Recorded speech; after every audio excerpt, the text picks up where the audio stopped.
Good afternoon, dear participants, colleagues and guests.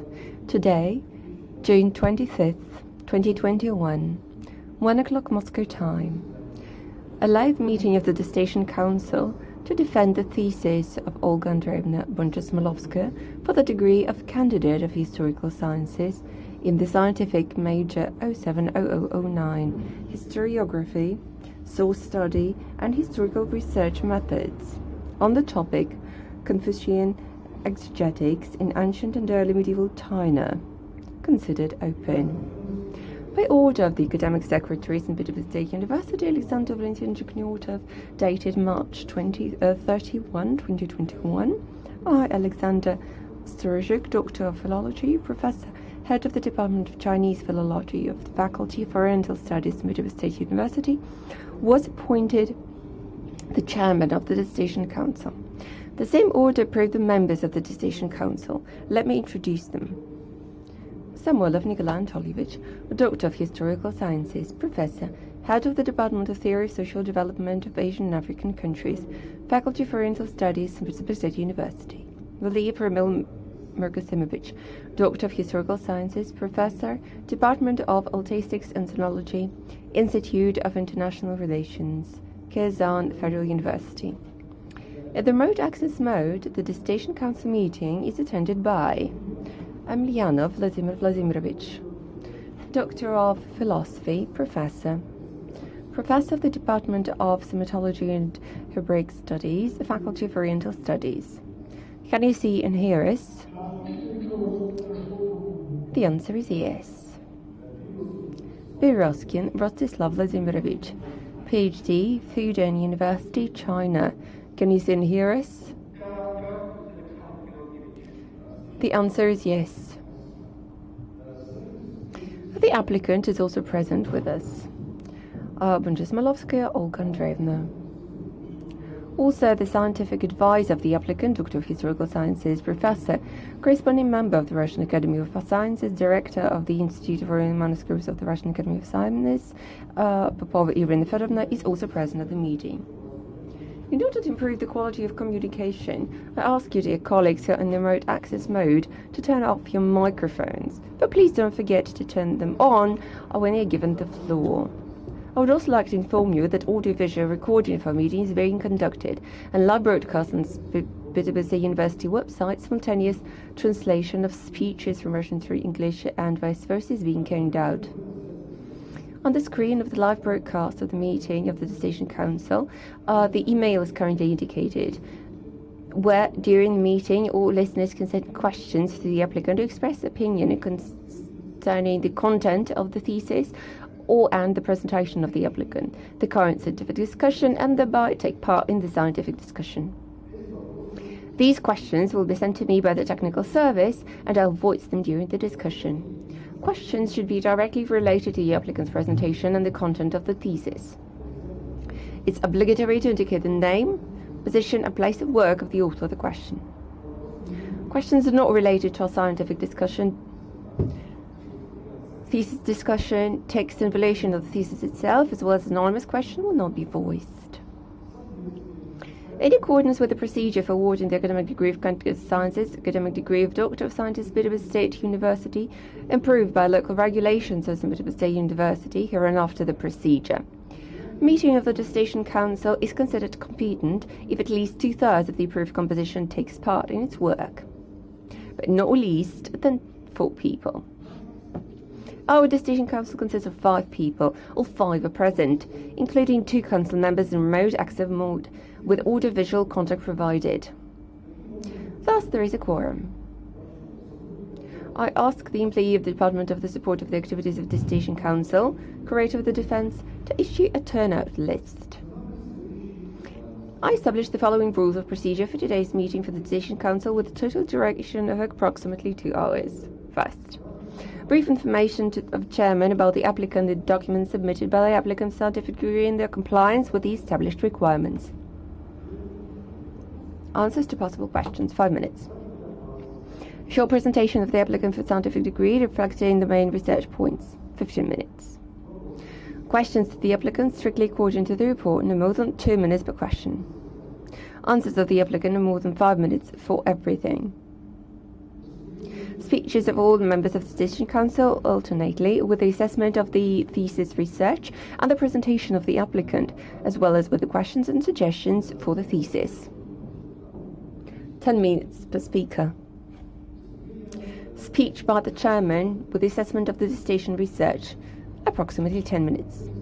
Answers of the applicant's scientific degree to the questions and comments of the members of the Dissertation Council, no more than 20 minutes. Open discussion. Speeches at the request of those present in the defense of the dissertation of persons with summary of their position and or with specific questions or proposals for the dissertation strictly on the topic of research, no more than 2 minutes per each.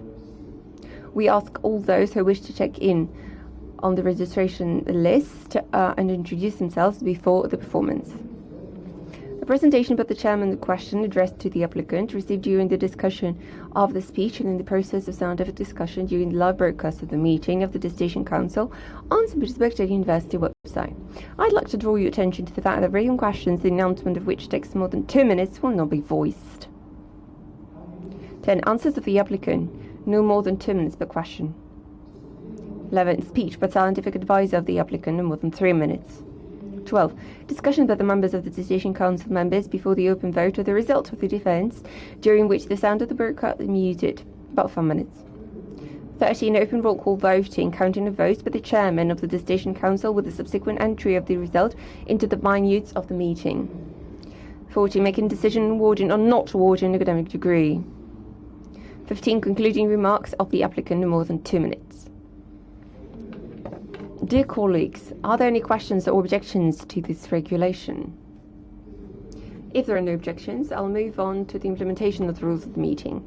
First of all, please turn off the sound of mobile phones.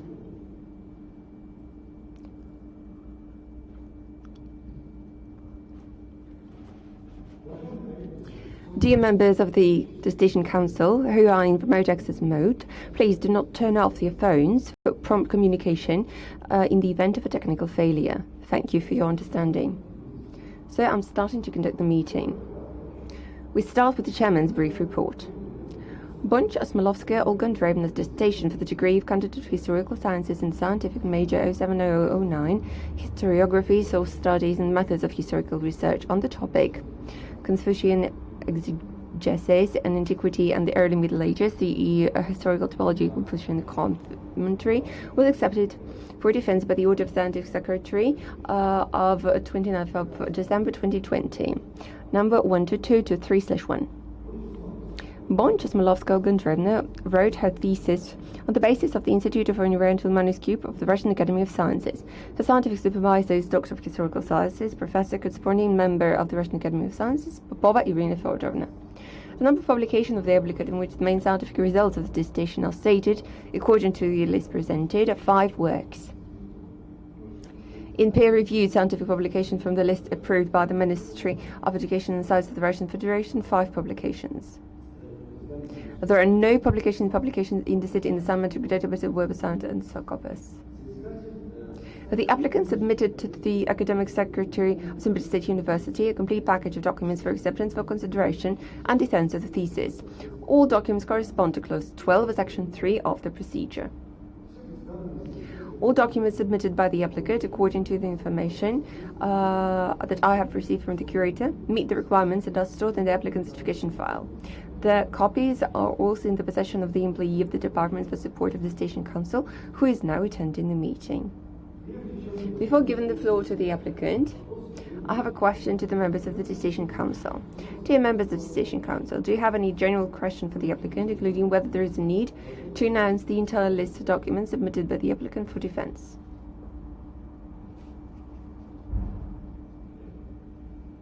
There are no questions. Thank you. So we start with the Olga Andreevna report. The floor is yours. You have 15 minutes.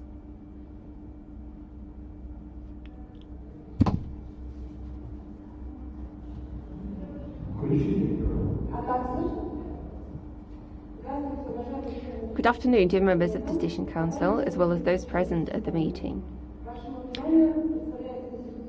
I would like to present the thesis on the topic Confucian exegetis in Antiquity and the Early Middle Ages, a historical typology of Confucian commentary. The Confucian scholarly community has formed the core of Chinese intellectual life for 2 millennia and has left a vast written legacy. In all the variety of Chinese classical literature, Confucian canonical books occupy a special place. The canonical text has become the main intellectual base in Confucianism, an integral part of the official ideology, practices of self-improvement and state activity. The process of centuries-old interpretation and reinterpretation of the canons led to the formation of a number of commentator types that form a complex exegetical system. The Confucian commentary, which has developed throughout the traditional study of canonical texts in China, constitutes the framework of this exegetical system. However, until recently, the extreme heterogeneity of Confucian commentary works, even those that the Chinese traditional science formally attributed to the same time, presented a considerable problem.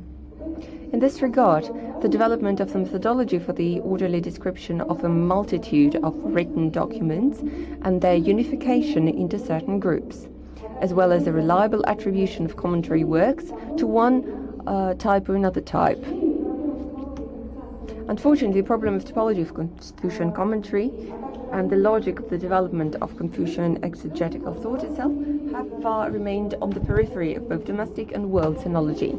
Meanwhile, the study of the structure of the Confucian exegetical system, the definition of the main regularities and identification of the factors of development, system, form and connection within it seem to be very relevant, since it helps to clarify the specifics of the Confucian teaching in general and individual works in particular. This study helps to clarify the specifics of the state ideology, educational standards, and political practices of the period of Chinese history under consideration. Thus, this thesis is devoted to the study of the development of Confucian commentary as one of the most important forms of existence of exegetical tradition. The subject of the research is the text of Confucian commentary heritage of the 2nd century BC, the beginning of the 17th century AD. The chronological framework covered the period from the 2nd century BC. Before the beginning of the 17th century. The choice of time boundaries is due to the dynamics of development of Confucian commentary and the dating of the appearance of the main commentary types. It is during this period the key tendencies of Confucian exegetical thought are formed. The purpose of the study was to identify patterns in the historical development of Confucian exegetical thought in the early imperial and early medieval periods based on the analysis of the text of the Confucian commentary heritage of the 2nd century BC, the beginning of the 7th century AD. Achieving this goal involves solving the following research tasks. 1. Characterize the problematic field of research in the history of Confucian exegetic and define its distinctive features.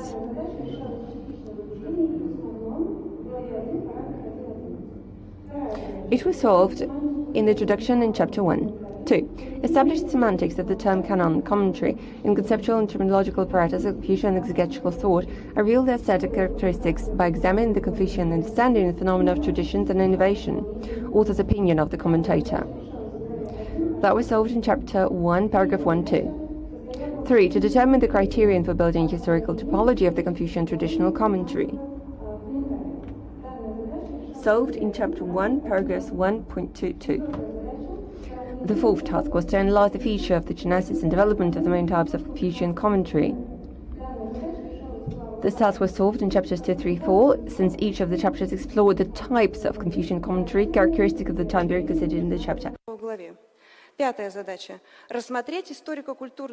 To consider the historical and cultural processes accompanying the emergence of new types of Confucian commentary, solved in Chapters 2, 3, and 4. 6. Consider the main trends of the exegesis of the Patagonia during the 2nd century BC, the beginning of the 17th century. Solved in Chapters 2, 3, and 4, respectively. To develop historical typology of the Confucian commentary based on the studied commentary text. Solved in the conclusion, paragraph periodization. 8. To develop periodization of the history of the development of Confucian exegetical thought. Solved in a conclusion, paragraph periodization. Scientific novelty. This thesis is a systematic study of the Confucian commentary heritage, analyzed in history a historical and cultural context on Confucian exegetical thought and Chinese traditional culture.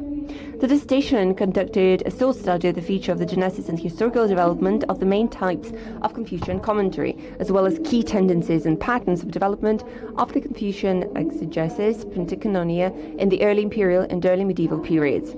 On the basis of source study analysis and synchronous comparison of commentary works in the dissertation, historical typology of the forms of Confucian commentary has been developed in the thesis.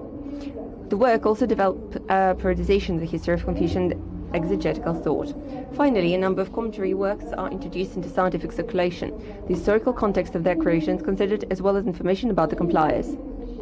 Provisions for defense. 1. Confucian exegesis is considered in the dissertation as a dynamic cultural historical system with its own structure.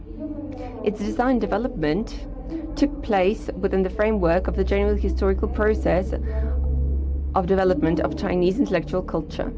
Understanding Confucian exegesis is a simple implies a fundamental analysis of its elements and connection between them, as well as principles that unite them to a single whole. This can be shown more clearly in the diagram.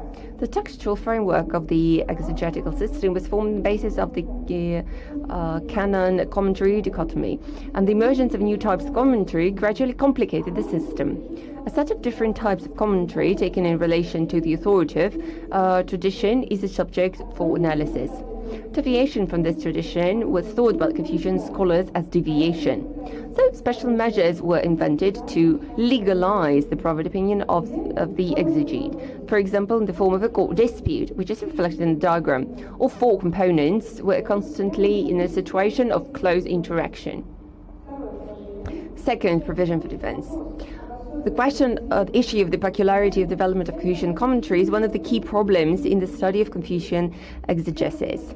The text of the Confucian commentatorial heritage represent the fundamental, richest source for the study of Confucian exegetical thought. They reflect a cross-section of Chinese intellectual culture, which traces the development of exegetical tendencies and ideas, the development of textual analysis methods, change in political accents at the imperial court, as well as changes in educational standards and spiritual aspirations of the elite of Chinese society. This can be shown in the form of such a list, which includes all the main types of commentary analyzed in dissertation. As you can see, the periods of their appearance and inclusion in the exegetical system were identified. The analysis of each type of commentary was carried out on basis of position for defense number 1. That is, the appearance of each new type of commentary indicates a certain shift or change in exegetical thought as a whole. 3. The period from the 2nd century BC to the beginning of the 17th century AD represent the time of formation of an extensive corpus of Confucian commentary works. It was then the overwhelming majority of types of Confucian commentary appeared or entered into active use. Thus, the study of this period is a necessary foundation for studying the logic of the development of Confucian exegetical thought. The 4th, provision for defense. Commentary works of the early imperial and early medieval period demonstrate that Confucian exegetes thought this process in terms of tradition and deviation, where tradition is the path of the ancient perfectly wise Shen, manifested in the canon Jin and commentary Zhuan, and the deviation in relation to the author's opinion. Against the background of the complication of the relationship between these two spheres, the formation of a new form of Confucian exegetical thought took place. The value system inherent in the Confucian exegetical community determined several stereotypes, in accordance with which the interaction between the exegete and the canonical text studied was created. Such stereotypes can be identified in this table. 1. Claim to possess any authoritative knowledge about the canon and the ideas about the path of ancient rulers recorded in it, which came down to the school tradition. 2. The reconstruction of this knowledge through open discussion combining different school interpretation in the era of the decline of the authority of traditional knowledge. And 3. Break with the school tradition of study of path for the sake of personal self-improvement. The formation of these stereotypes took place in an inextricable connection with modification of the commentary form, reflecting the main shades of this interaction. The 5th provision for defense. The conducted analysis based on system and history analysis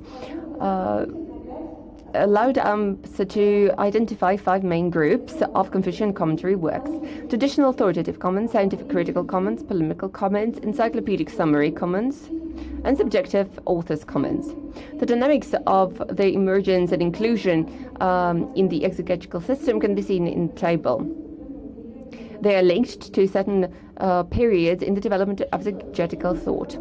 The sixth provision for defense: the periodization of the history of Confucian exegetical thought of the 2nd century, beginning of the 17th century AD, provides an opportunity for a holistic view of the subject of study and helps to identify its key characteristics. Thus, 3 periods were identified, where the first period, from the 2nd century BC, 2nd century AD, the Han epoch, there was the idea of exegetical tradition itself. The second period, the line of scientific heritage became more of a tradition, and transition to terms in scientific and critical reconstruction were rapidly dying out. And the third period, from the end of the 3rd century BC till the beginning of the 7th century BC, can be characterized by individualization of a commentator, which led to the decay of the traditional way of knowledge sharing. The first period can be characterized by the emergence of influential intellectual communities and trends, which were rather closed in nature, since they focused attention on the transfer of knowledge about the canons and comments to them, authority of which was disputed by opponents. The transfer of knowledge within these framework of these exegetical communities at school was quite long and stable, which led to the limitation of forms of embodiment of transmission lines by 3 types of commentary: Zhuan, Zhenzhu, and Xunzhu. Zhuans were an already formed tradition interpreting the text of the canons, which was endowed with authority on the basis of the priority status of their authors, regardless of the historical accuracy of their ancient origin or the fabrication of the transmission line. Each school insisted on the historical accuracy of its own transmission line. The second period.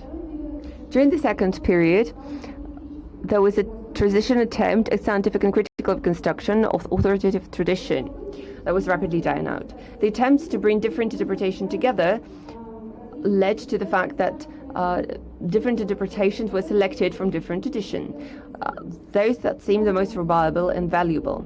Debates on the topic of correct or incorrect interpretation of the text of the canons and the emergence of the new variants of combination of tradition and criticism of predecessors took place during this period. Thus, it brought exegesis to the level of fairly open discussion.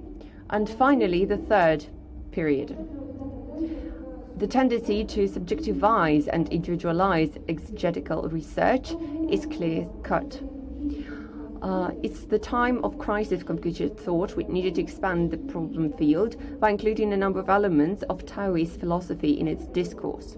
That led to the changing of the educational standards, transformation of Confucian commentaries into philosophical writings, which did not comment the base canonical text, which in its respect led to the destabilization of the corpus of comments recognized as authoritative at the court. And finally, all the factors led to the end of the early medieval period in the history of Confucian exegesis. Since the next epoch is a different epoch in the exegesis. Finally, I'd like to show you a number of diagrams. These show the dynamics of a number of the Confucian commentary. It's worth noting to say that all the information from the tables made in the paper was not included here. The legend of the diagrams didn't fit all types of comments. But nevertheless, it's a visual illustrative material that can be useful. For example, you can see which comments gained or lost popularity when. Thus, Zhuan did not actually develop. This is Zhuan. It did not develop after Western Han, which is logical, since it had authoritative knowledge, which later on was not re-emerging. So this type of commentary is pertinent to that epoch. If we look at Duke commentary, which appears at the end of Western Han, we can see the history of its success. It remained popular for a long time. So its popularity is increasing. And in the further epochs, you can see how it retained its popularity. And finally, the Shu commentary had the peak during the southern dynasties, and it originated the turn of the Western and Eastern Jin. Thus, having analyzed the dynamics of development of the commentary, it was possible to identify the main turns of development of exegetical thought. I think that is it, and I'd like to finish my report. Thank you very much for your attention.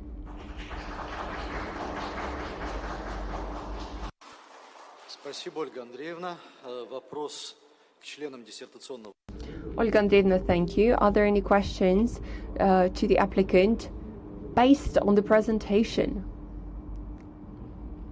or on the content of the research paper? There are no questions. Great. Then we move on. The next part of our meeting includes the presentations by the members of the Decision Council. Since all the reviews were published at the Specialisation State University website, I'd suggest to say the main questions, comments of the reviews. Are there any objections? So we start with Nikolai Anatolievich, please.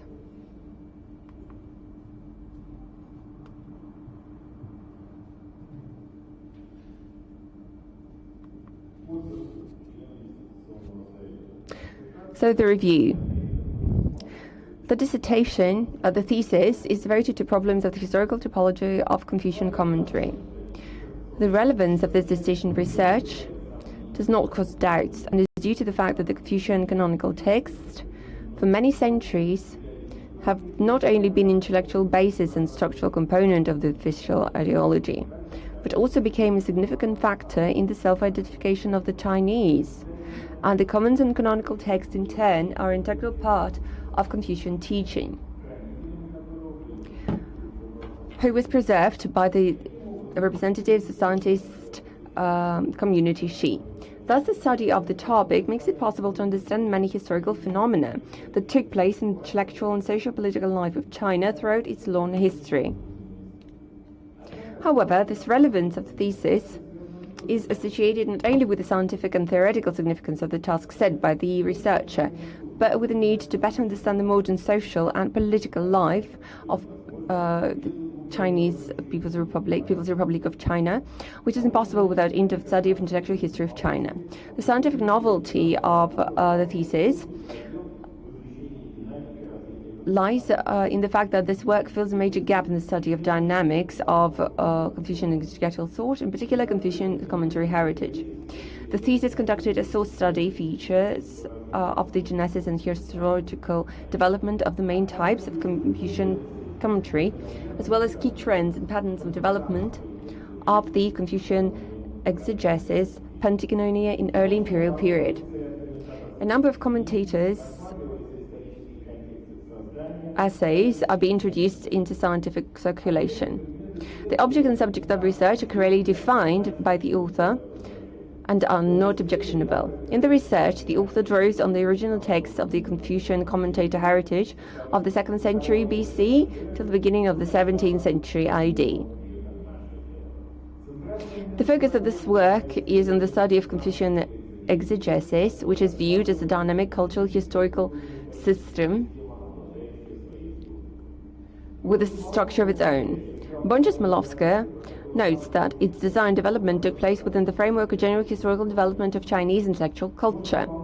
One can fully agree with the author that understanding Confucian exegesis is a system implies a fundamental analysis of its element and connections between them, as well as principles uniting them into a single whole. In her dissertation, Bonch-Osmolovskaya emphasizes that the question about the features of the development of Confucian commentary should be attributed to key problems in the study of Confucian exegesis, since the texts of the Confucian commentarial heritage are fundamental and richest source for study of Confucian exegetical thought. After conducting appropriate research, the author comes to the conclusion that the period of the 2nd century BC till the early century AD represents the time during which there was a vast corpus of vast area of Confucian commentator essays was formed. It was then that the vast majority of types of Confucian commentary appeared and acted into active use. It's impossible not to agree with the author that the study of this period creates a necessary foundation for studying the logic of development of Confucian exegetical thought in general. It's noteworthy that the dissertation work by Bonch-Osmolovskaya, System Historical Analysis of Typological Features of Confucian Commentator Essays, allowed the author to divide them into 5 main groups, which I'm not going to list below. And also the author created the periodization. The first chapter of the dissertation is devoted to the methodology of studying historical development of Confucian exegetical thought. In the second chapter, the canon studies of the Han Dynasty are conducted. At that time, the author attributes the addition of the Confucian exegetical system. The third chapter deals with the disintegration of Han orthodoxy and the emergence of new priorities. The fourth chapter examines the difficult period of the 3rd, early 7th century when the northern and southern exegetical traditions formed and united. This chapter highlights and analyzes anew for the era of northern dynasties the type of commentary which is Shu, encyclopedic subcomment. This type of comment originated under the influence of the active interaction of Confucianism with Buddhism, which is worth noting.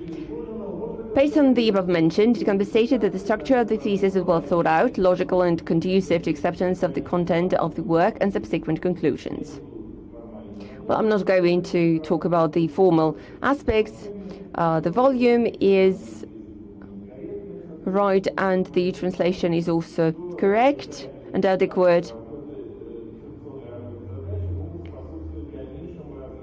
And that the tasks solved in the dissertation work can contribute to further development of domestic sinology, DP being its most important category example. Thesis materials can be used in the educational process, for example, when giving courses on source study in the historiography of China and other countries of the Confucian area, as well as to create the original special course. The results of the dissertation are published in 7 scientific publications, and I'm not going to give a detailed list in here. However, now I'd like to move on to a couple of comments. Despite the obvious advantages listed above, it seems possible to make a few remarks. The first refers to the title of the thesis, which deals with Confucian exegesis in antiquity and the early Middle Ages.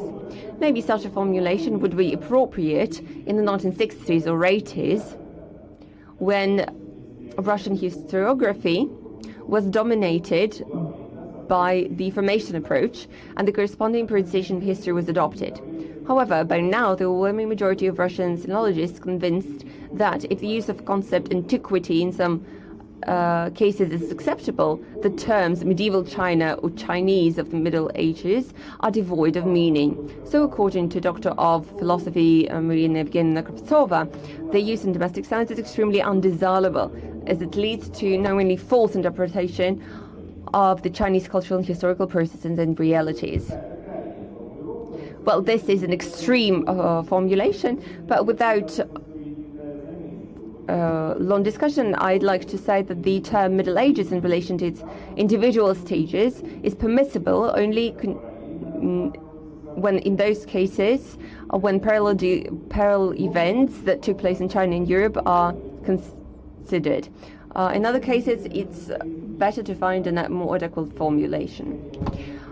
Next, notes in the English version of the dissertation text start with note 3 to 8 rather than note 1, which would be more logical. On page 9, Bonch-Osmolovskaya writes about one of the main Confucian canons, Shujing, and translate its name into Russian language as canon of documents. But if you lies below, the same title is translated as book of documents. By the way, in English it looks more adequate. Next remark. In our opinion, the author's decision in all matters to change the names of well-known names of books, Book of Psalm, Book of Canons, Book of Changings, to Psalms, Canons, Ritual Changes. And the title of one of the books, Pentikononia Chunchu, is not at all translated. So there has to be uniformity. And the final remark, the author writes that the lost wars and unequal agreements brought the Celestial Empire to the position of a semi-colonial country. In our opinion, in the synology dissertation of Thesis, it is unacceptable to use the concept of Celestial Empire as a synonym of the word China. The concept China is still the Chinese understanding meant and still means the world, and has always been used as a synonym to civilization. Therefore, you should not follow the trends gaining strength in mainstream literature, but it's better to adhere to scientific traditions and Chinese and scientific tradition. But all these remarks are of the clarifying in nature, and they do not have a negative effect on the positive assessment of the work. Summing up, we can conclude that the candidate thesis by Bonch-Osmolovskaya is a complete scientific and qualification work, which contains solution to scientific problem, which is of great importance for the source study of the countries of East Asia. The thesis itself corresponds to all the requirements of the order of awarding scientific degrees. Specialisation State University and Bonch-Osmolovskaya was being awarded the scientific degree of a candidate of historical scientist on major 70009. Thank you for your attention. Nikolai Anatolievich, I think that you will provide the answers to all the questions together.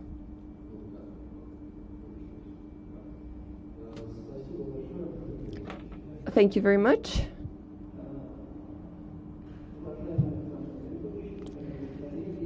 Dear Alexander Grigorovich, dear colleagues, first of all, I would like to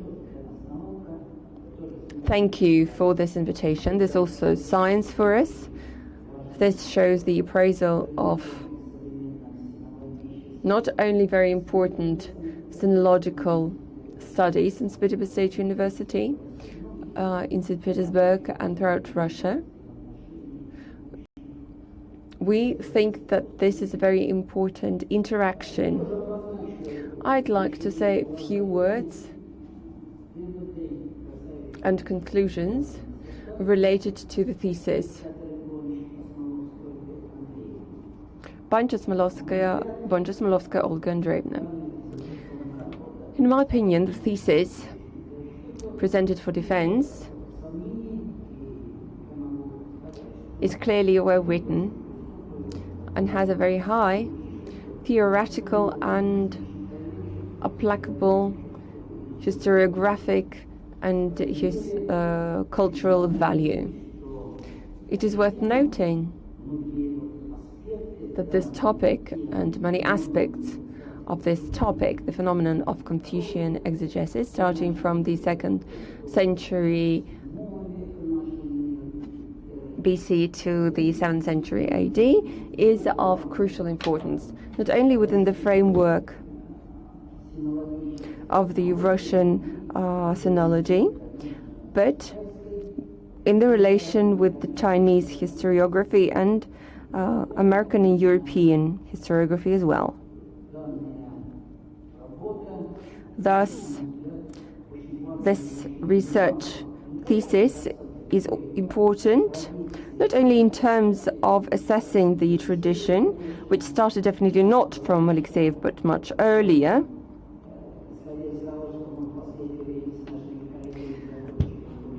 not so long ago, with my colleagues, we finished the fundamental academic biography of Vasilyeva. We had to refer to the sources of this topic, the phenomenon of Confucianist ideology and practice. So we had to trace it back to the sources, even to the Russian missionaries linked to the Beijing spiritual mission. And that was linked to Savilov and Wojciechowski and the whole array of interesting texts brought by Vasilyevs from Beijing. And in this respect, this research paper continues this line. The attempt to systematize a huge amount of material in order to identify the types of Confucianist commentaries starting from the 2nd century BC to the 7th century AD and providing their historical dynamics has been done for the first time in the sinological sciences for the first time. And the terminology used for this phenomenon is compliant with the Chinese exegetic system of terms.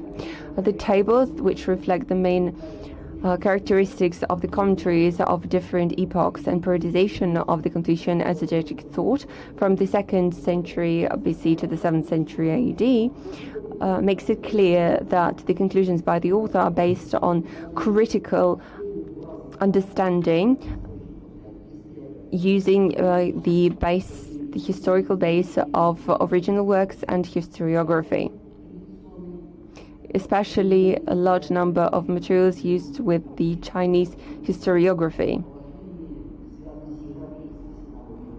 and linked to the European sinology. Thus, the information presented in the thesis are highly professional and rather successful from the point of view of Russian language stylistics and the use of the terms and notions and concepts and evaluations. Thus, in this respect, the materials of a rather comprehensive manner, such as linguistical aspect and historically cultural aspect of a study, allows us to talk about the comprehensive approach found in all the key chapters of the thesis. Thus, the thesis is well structured according to the chronological and problematic principles. Well, the structure is quite clear, and I'm not going to speak in detail about the structure.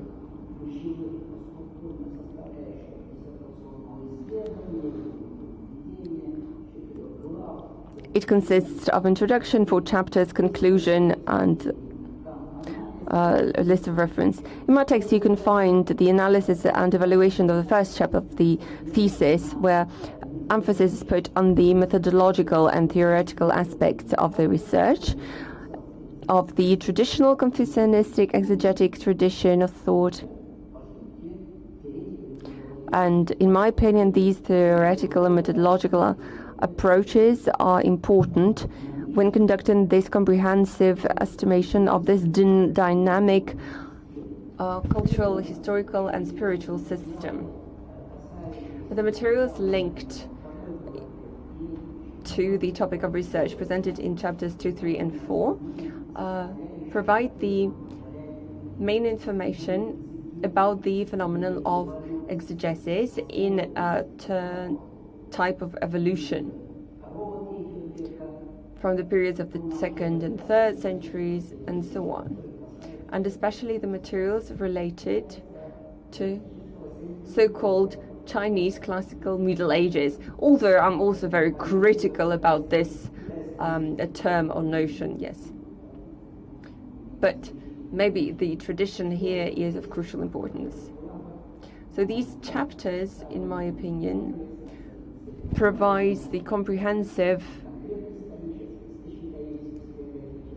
historiographic, historical and cultural context of the formation of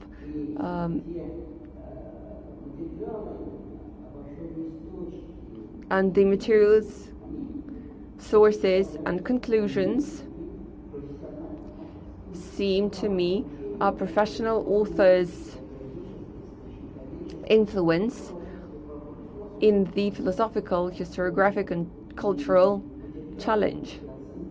So I really like these evaluations.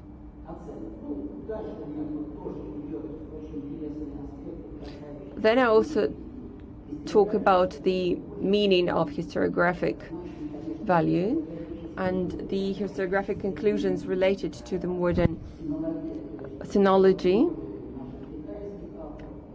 Chinese literature, European literature,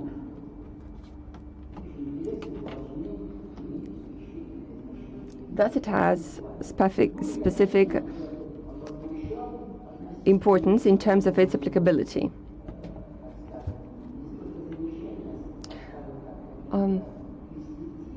There is a remark, or even my advice.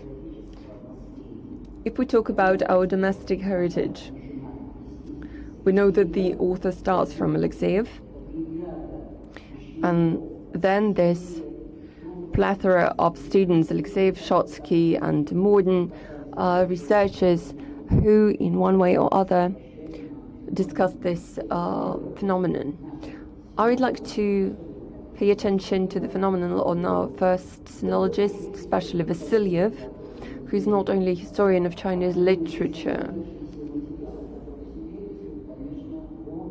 And the materials remained show that there are many important culturological approaches to the study of Confucian canons, exegesis, translations, and so on and so forth.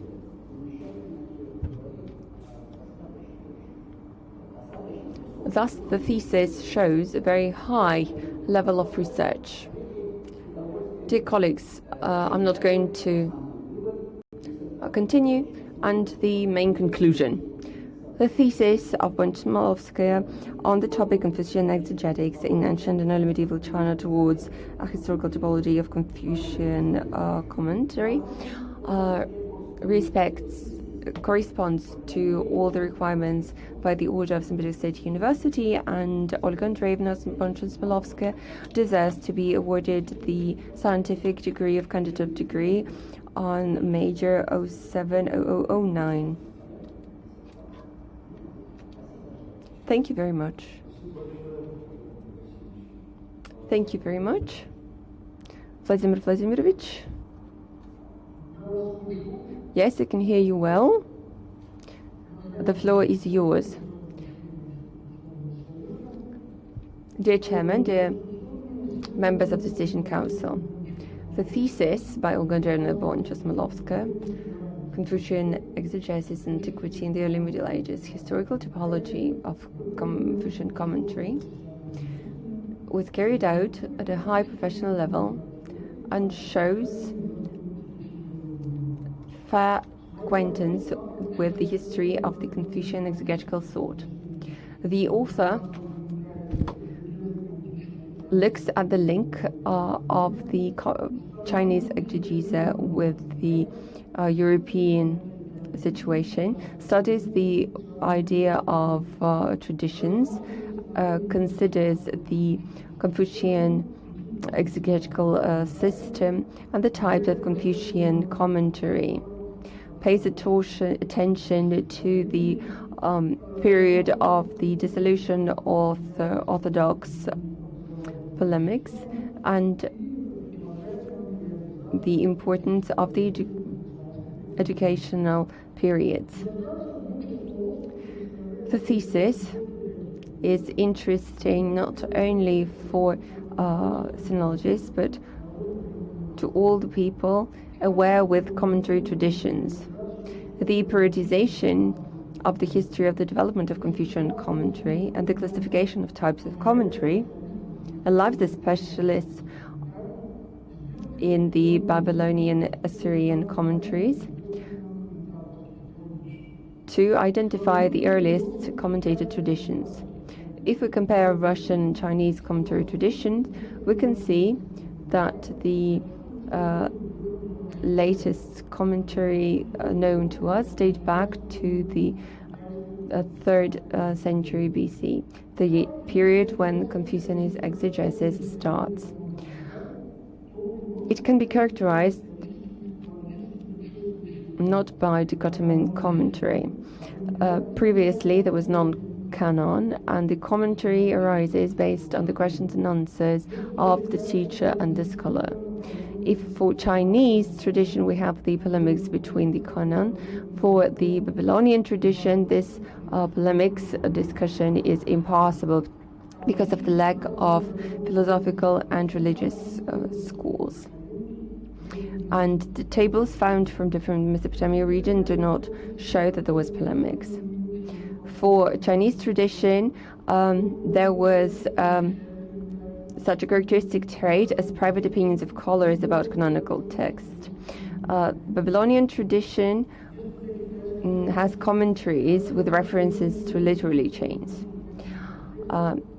Chinese tradition is characterized by the desire to reveal the true meaning of canonical text. Babylonian tradition focuses on interpretation of secret meanings. Of 5 type commentaries highlighted by the candidate in the Babylonian tradition, only 2 can be found: encyclopedic summary commentary, and traditional authoritative commentary. We need to remember that this doesn't concern the canon, but the so-called secret knowledge. Many genres of Chinese commentary literature has a complete analogue in the Babylonian literature. The above observation mean that Bonch-Osmolovskaya thesis is a necessary tool for both comparative historical and historical typological study of history, commentary tradition in the ancient East. In this regard, I'd like to note in the passage of chapter 1 that is the applicant writes, in the scientific literature on Confucian commentary, the term hermeneutics and exegesis are often used. However, this concept, the semantic method of use, practical of Western civilization, are different. Then there is the translation of the terms. Greek, the concept of exegesis and hermeneutics come from words that are close in meaning. From Greek exegesis, derivation of meaning from the text, and the second from ancient Greek, which means interpreting, translating. I'd like to note that exegesis as deduction literally corresponds to Akkadian word tsartu. This is the name of the commentary type. Tsartu is the derivation of the meaning of the world. Likewise, the Greek word hermeneutics, its meaning is identical to Akkadian muklimt, indication or interpretation of the text. These 2 types of commentary developed first in Babylonian and Syrian and then in ancient tradition, which makes it more valuable the attempt of the author of the dissertation to determine how Confucian terminology for commentary genres differs from the one originated in the Middle East and then became popular in the Middle ancient world. The thesis, Bonch-Osmolovskaya, on the topic Confucian exegetics in ancient and early medieval China towards historical typology of Confucianist comment, corresponds to the requirements of St. Petersburg State University, and the applicant deserves being awarded the scientific degree of candidate of historical sciences on major 70009 historiography, source study, historical research methods. Point 11 of the above mentioned order hasn't been violated. Thank you. Thank you very much. Now I'd like to give the floor to Rostislav Vladimirovich.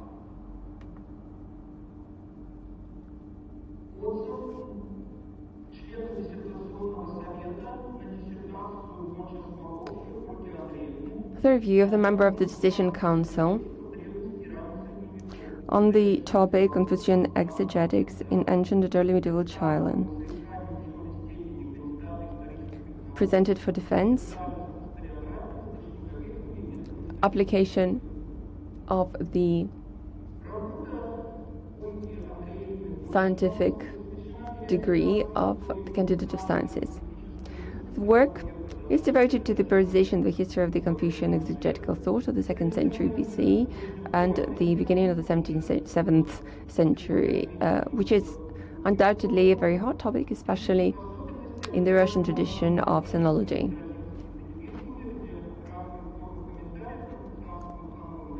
Where different forms of commentary on the Confucian canon of this period haven't yet become the subject of special research. It's worth noting that the author is fluent in the language and works directly with the sources. Quotes are translated by the author into Russian, thus introduces in articulation new materials on the history and development of Chinese thought. It should be noted that the volume of material studied during this dissertation research, 70 sources in ancient Chinese were used in the research paper, maybe are very difficult to understand, and some have never been translated into Russian. These include not only commented edition of the Confucian classics, but also philosophical writings of other schools, as well as famous historical writings. Olga Andreevna makes important conclusion on the history of the development of exegesis to Confucian classics.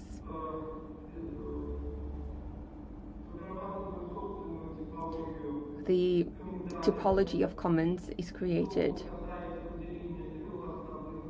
as for the three main periods of the history of exegesis.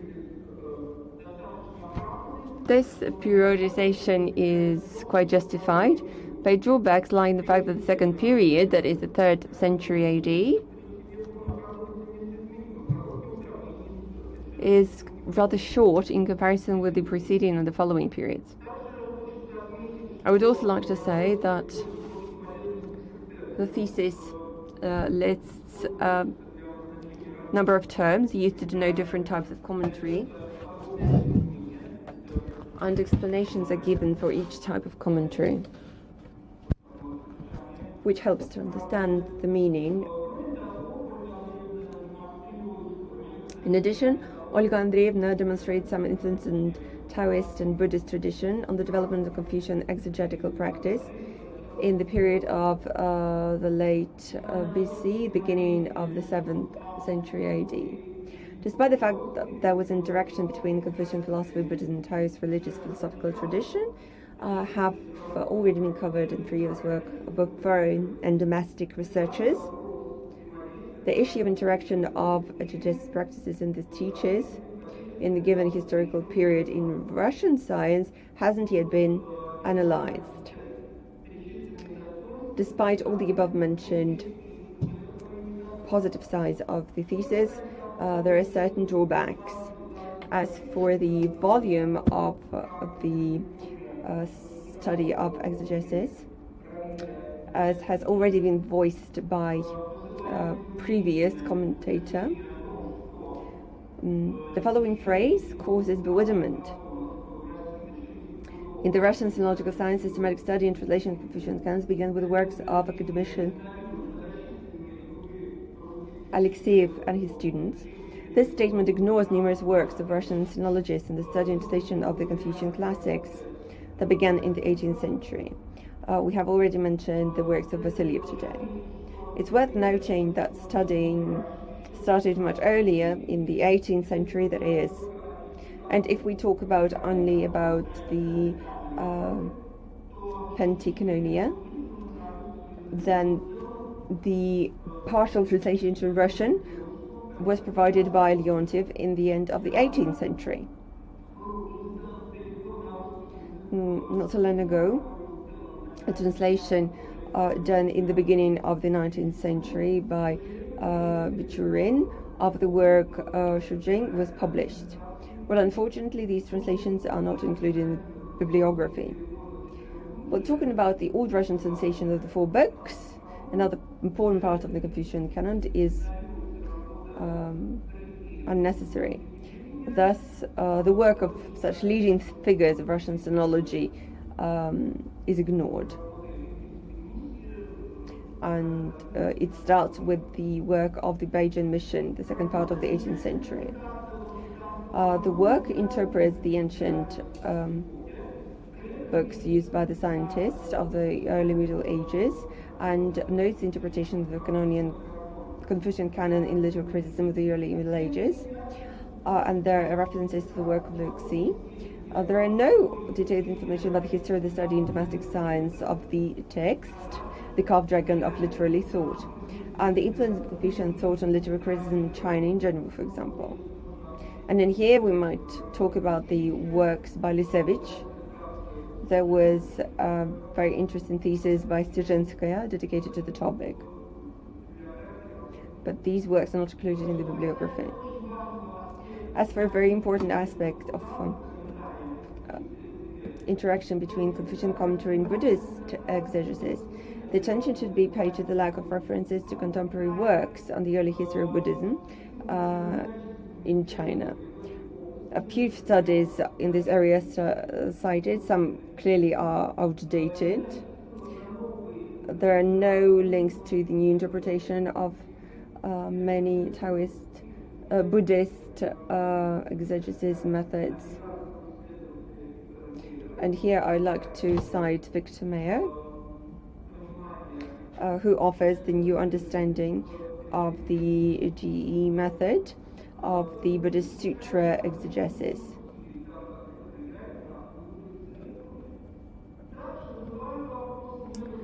Also, certain phrases and translations arise questions. Such phrases, for example, as Confucian commentary between decline and restoration, which doesn't sound very nice in Russian.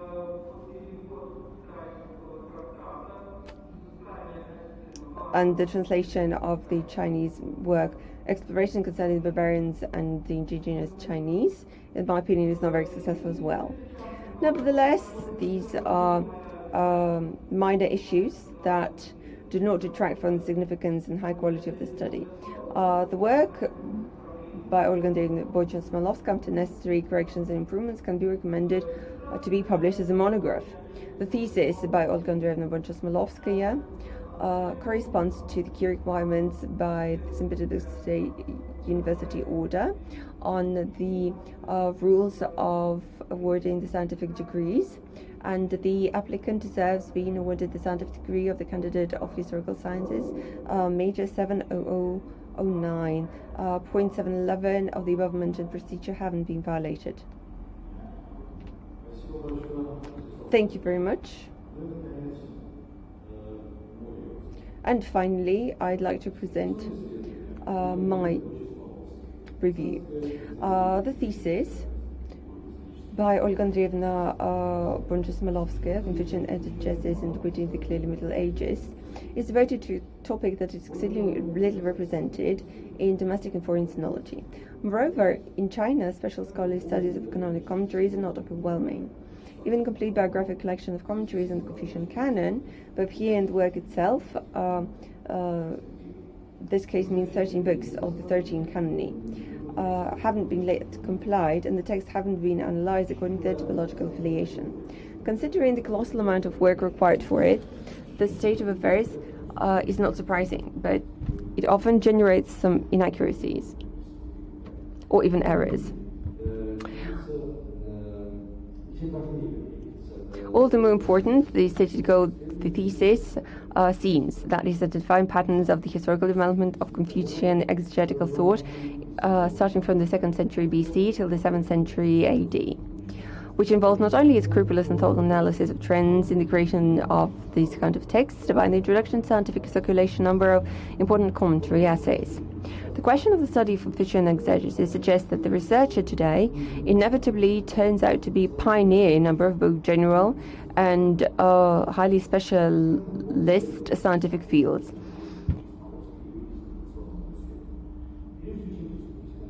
Before proceeding with the analysis of the commentary tradition, the applicant had to answer a number of important issues, both terminological and methodological, about the ambiguity of interpretation of many key concepts, starting from the word exegesis first, in relation to the tradition of comprehending the Confucian canon. It should be worth noting that generalization and proofs of the first part of the work are already in themselves seem to be very important theoretical ideas, and the introduction to scientific circulation can already qualify for separate work, quite worthy of nomination for defense.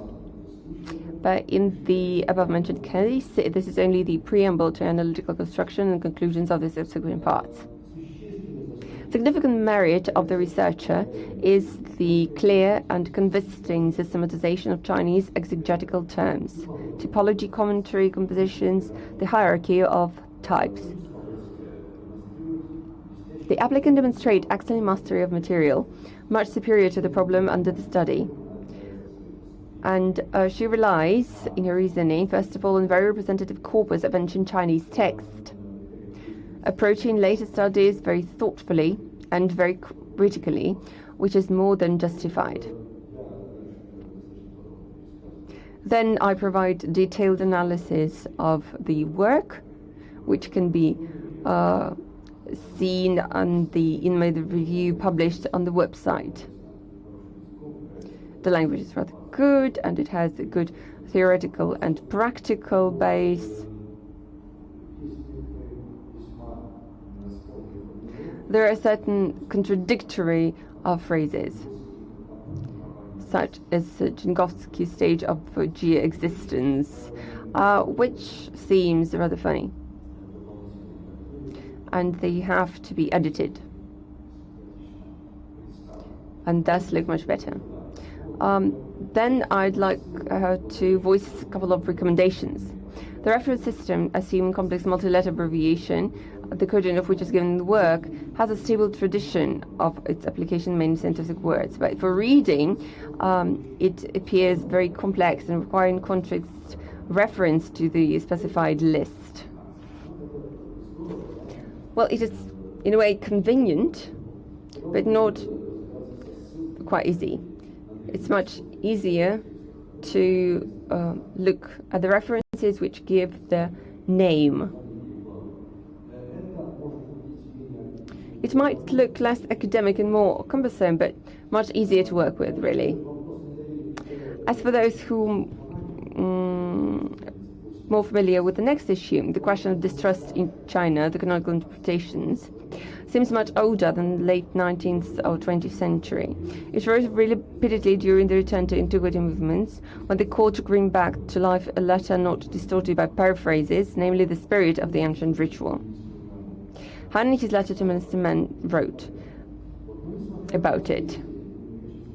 Well, despite all these recommendations, we can say that the dissertation, the thesis by Bonch-Osmolovskaya, independent, complete and comprehensive research with scientific novelty, performed at a high professional level and dedicated to the problem, which is of great theoretical and practical scientific importance.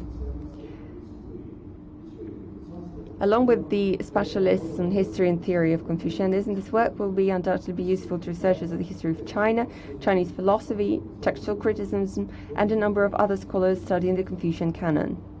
The dissertation was written in a very convincing way and raises no objections. Thus, to the conclusion, the thesis by Bonch-Osmolovskaya corresponds to the major requirements of St. Petersburg State University by order of the 1st of September 2016. And the applicant, Olga A. Bonch-Osmolovskaya, deserves being awarded the candidate of sciences in historical sciences. Points 9 to 11 of the above mentioned procedure haven't been violated. Thank you very much.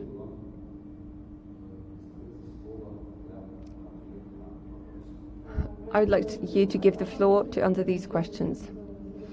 I'd like to thank very much the members of the District Council for your high appraisal.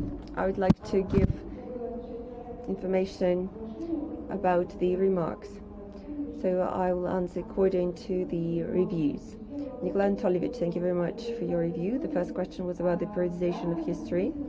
Yes, I must agree, the periodization of history of China, there is no consensus in it, and in my work I didn't aim at solving this problem.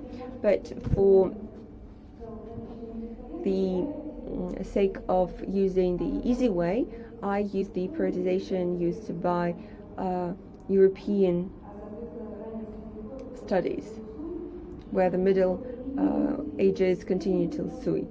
And the material that I have collected showed that this is the periodization that might be used. if I just give dates and list the number of periods, it wouldn't have shown the gap between the two big epochs. Marina Evgenievna, in the phrase of her article, said that these terms are not recommended in the Russian literature, but according to her, these terms can finally function in Western sinology. And when we were discussing these issues with her, prior to the defense, I asked her whether it is okay to use them in this context. Well, she said that it was possible, since this thesis had to be translated into English, and we wanted the terms to look clearly for our foreign colleagues. Thus, we had to use the periodization that is typical for the West. But on the whole, yes, I understand that I need to be cautious with these terms. Maybe in my subsequent works I'll be able to formulate it differently. Oh, well, I didn't pay attention to the number. So in the footnotes, yes, I'm sorry. As about the books of canon and the document of canons, in the footnotes I listed all the existing translation options, and these are several. I forgot to write the word as well. Yes, when editing I might have deleted it. As for the forms of translation and the names of canonical books, I was following this scheme to give the full translation when talking about the book for the first time, and then using a more concise name. This choice was a stylistic one, because otherwise you had to talk about the same text many times on one page, and not to say the canon of songs 10 times. I decided to use just the word songs, and this is traditionally used in European research papers for the sake of being concise. As for the translation of canons as books, this was the option used in the Soviet research papers, since this is not quite accurate translation, because this term is not exactly the book, and the work dedicated to exegesis might have created difficulty for the readers. As for the term the celestial, this term should not be used in academic research. Well, in my work it can be found 14 times, and 13 times in the context when translating from the Chinese. Only once it was used where Nikolai Anatolyevich found it in the introduction. It was used in this respect. That was stylistically necessary, because in the previous sentence I used the word China, so I wanted just to change it and use synonyms. Then I'll move on to Ramil Murgasimovich.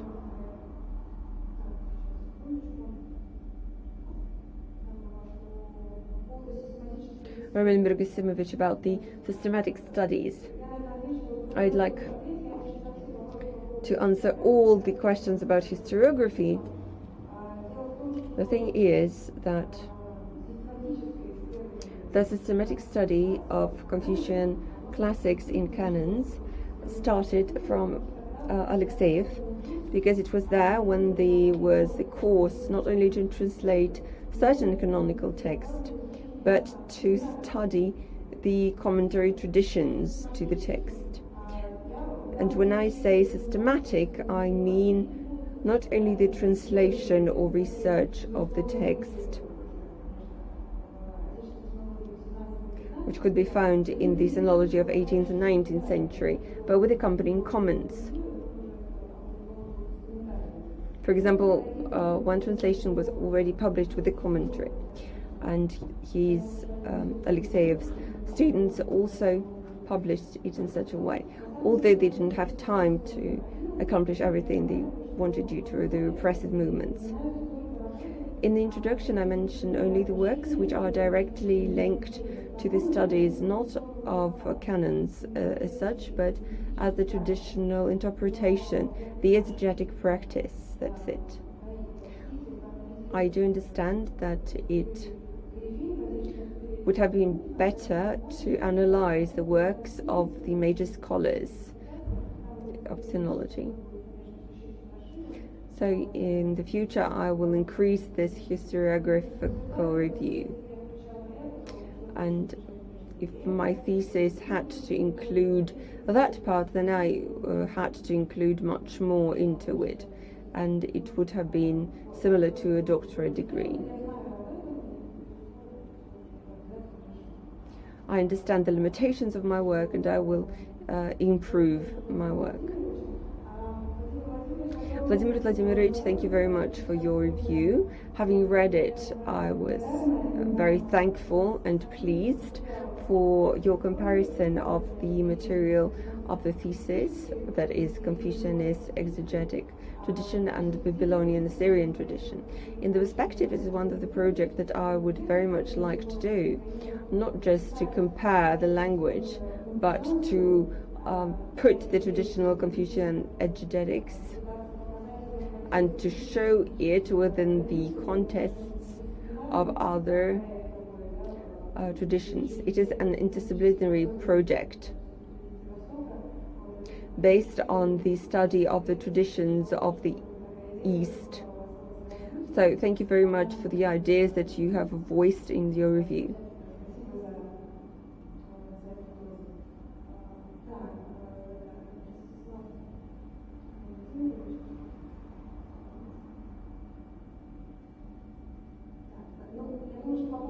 I suppose that as for systematic analysis by Alexeyev, I have already answered this question, so I'd like to move on to the next remarks.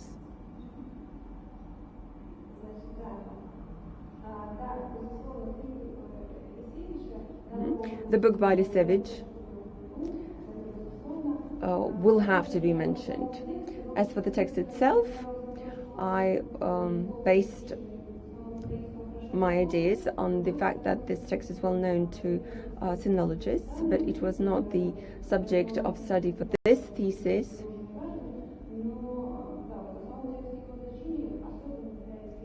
I didn't talk about the text and its meaning for the sake of studying genre in the Chinese intellectual study. Maybe I'll have another short work dedicated to it, or I might include it in the book, and this is a great idea, definitely. As for the interaction with the Taoist and Buddhist exegesis, I'm planning to write about it in more details. Even this thesis was so shortened for the defense, but in the form of the book I will be able to expand this chapter. In my dissertation you can find information about the methods of Buddhist exegesis, and I didn't discuss it because I was paying my attention to the Chinese exegesis, but it will have to be touched upon in the book, which is of crucial importance and interest. I'll pay attention to some of your stylistic remarks and the translation of the text. Thank you very much for your review. And Alexander Georgievich review.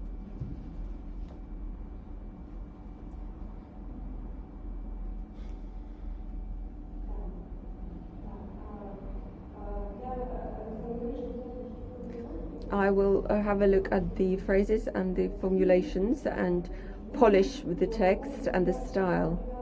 As for the abbreviations, I'll think about how to make the list of abbreviations more convenient for use. In the form of a book, I will introduce some other option. Well, I do agree with the periodization.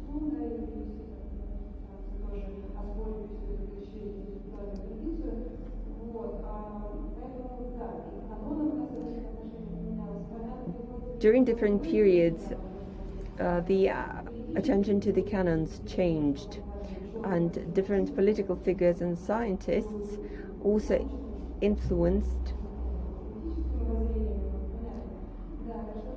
these ideas. This trend is not new, but the time is new when we have Western traditions with Kutigan that was a methodologically new one, which is a little bit of a different aspect. That's why I have identified it separately. But of course this tradition is not a new one, and I do agree with you completely. Thank you very much for your remark and for the high appraisal. I'd like to thank all the members of the Dissertation Council. Thank you very much, Olga Andreevna. Dear members of the Dissertation Council, are you satisfied with the answers provided by the applicant?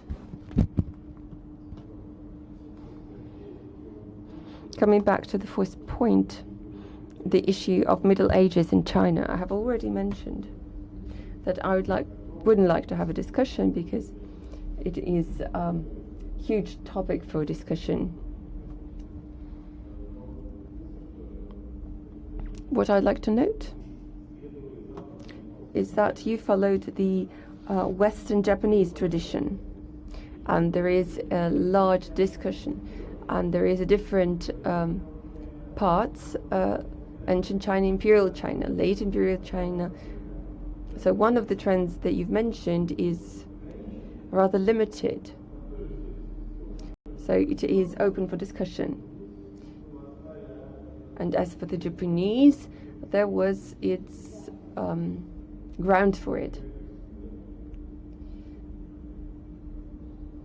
Mr. Smolin talked about the Japanese sinology, which is an aspect of its own. But it doesn't decrease the merits of the thesis. These are questions for debate, issues for debate. But if we want to look at this period in general, but they have certain limitations, so you need to be very cautious when using such periodization. Are there any more questions or comments? Thank you, dear colleagues. We received 3 reviews. One from Ivan Semenenko, the candidate of African Studies.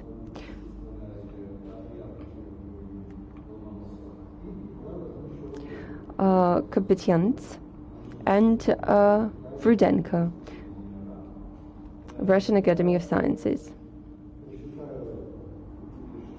I'd like to read the extracts from the 2 reviews that we can see only in the form of paper, and then Tom Mikhailovich will be given the floor to voice the review. So first I'll read these reviews and then give you the floor. So the first review is by Rudenko, where the thesis by Olga A. Bonch-Osmolovskaya is highly appraised. Its structure is analyzed. It is mentioned that one might agree with the applicant about the relevance of development of methodology, of a description of many written manuscripts of the Chinese tradition, and that the analysis of exegesis helps to analyze the differences in Confucian studies. And since these spheres were closely related with politics and culture. Also, the goal is quote ambitious, to identify the specific traits of each genre and to provide the complex analysis of the genre. The source base is called fundamental.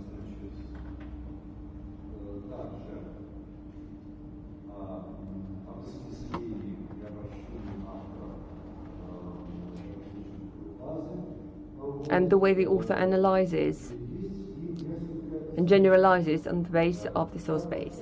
There are several remarks. There are certain technical issues about the transcription. Page 9, where instead of Ho Jinpian, there was used a different letter. Maybe that was a misspelling simply. And also the remark includes such a thing, the domestic sinology, started systematic study and translation began with Alexeyev. With great respect to this scientist, the canons were conducted prior to Alexeyev, for example, the translation by Monastyrov. That is Rudenko.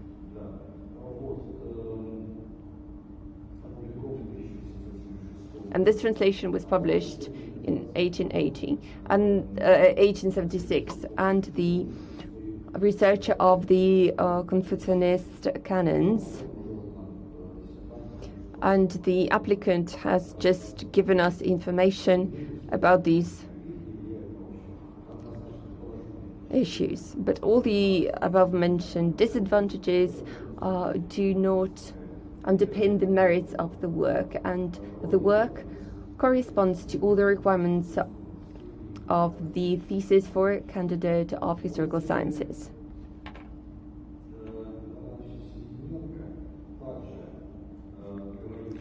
As for the review by Simenenko,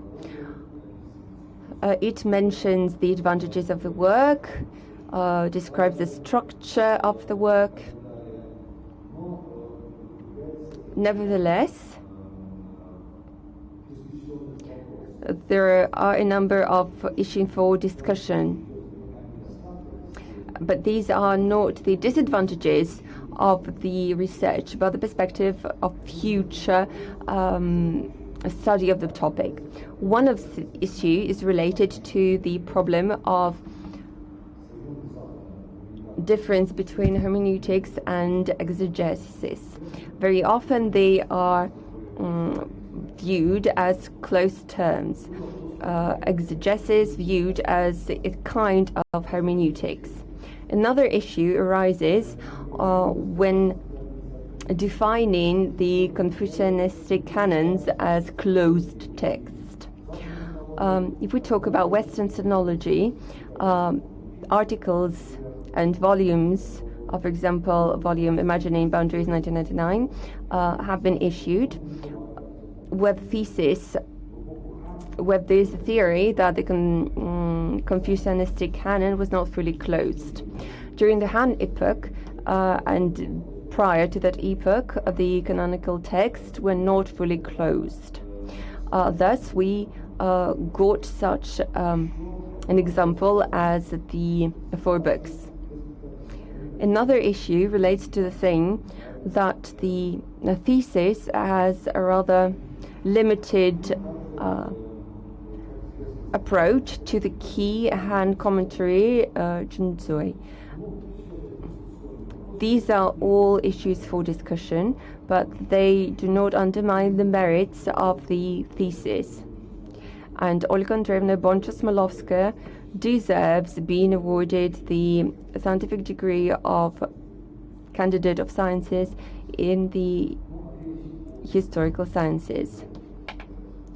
And the fourth review will be voiced by our colleague, our guest,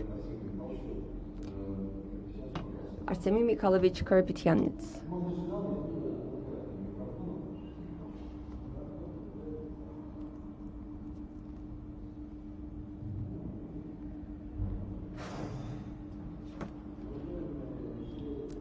Dear members of the Scientific Council, I'm not going to read my review because everybody's rather tired. But prior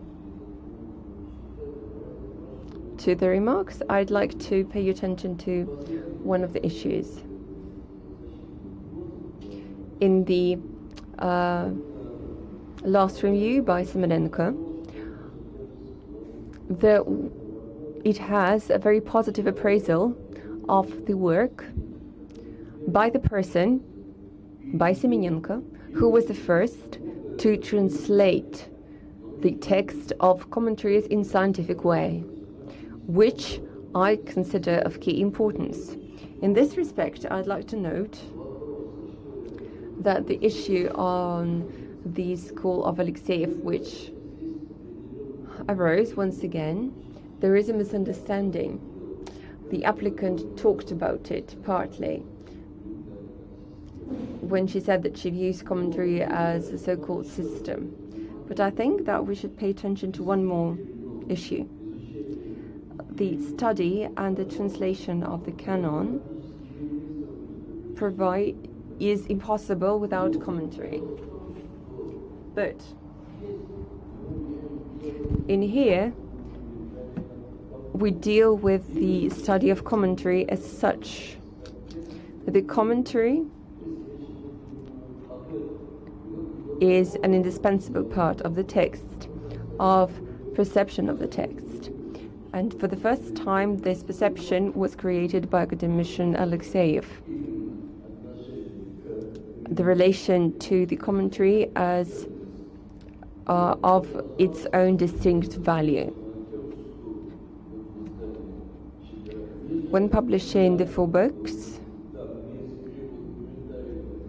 there are translations of certain commentaries, and then in one of the Mensa texts there is a full translation of the standard calendar, the earliest one with scientific apparatus, provided by Ivan Ivanovich Semenenko. Now I'd like to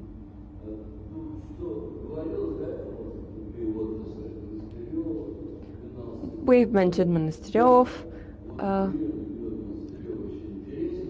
Monasteryov translation is very interesting because it uses Manjur commentary in his translation. But maybe it is not directly related to the topic of the research. It simply went prior. That's it. Now a couple of my remarks. I'd like to say that this research is based on a very relevant topic of classification of ancient and medieval texts, and describes the textological traditions of different cultures.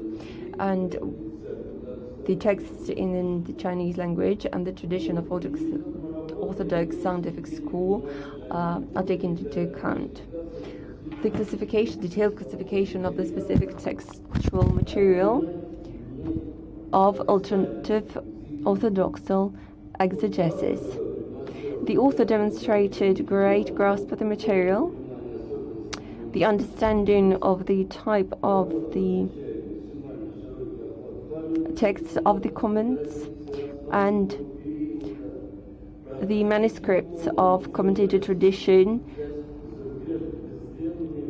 of the analyzed period are being analyzed.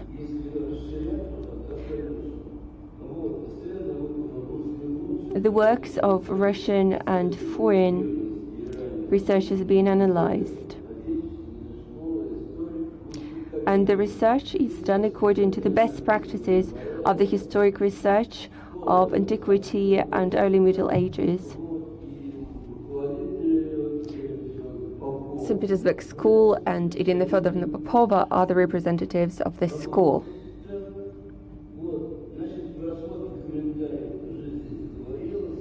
We talked about the comments already. I do have a couple of remarks,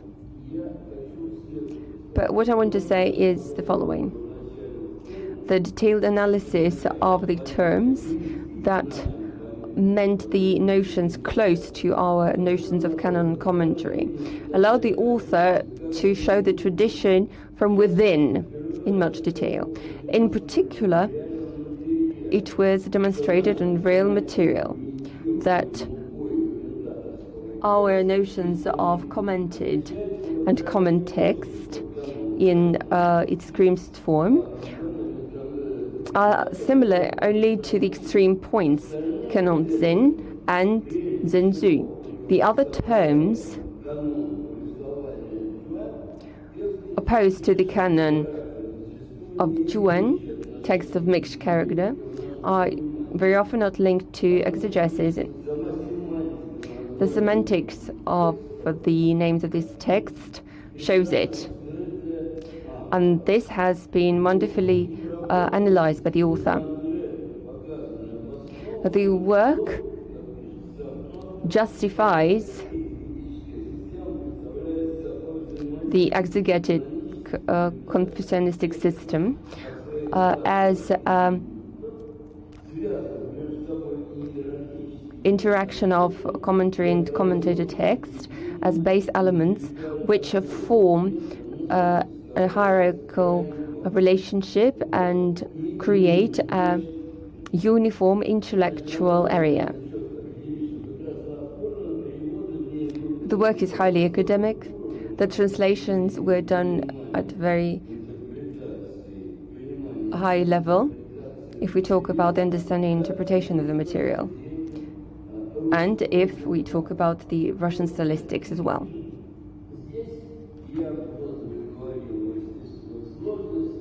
Well, I mentioned the difficulties.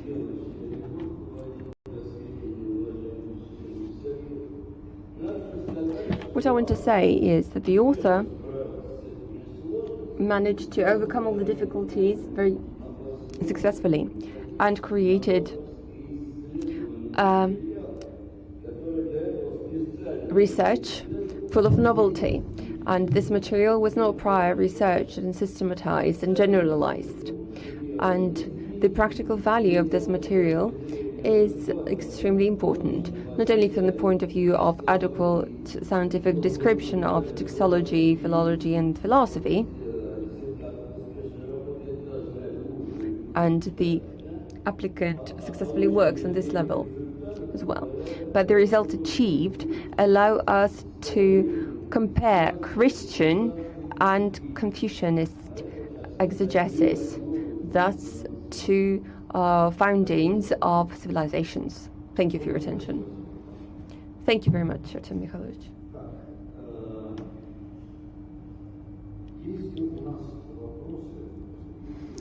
Are there any questions that were sent to us via email or via the website? No, there are no questions.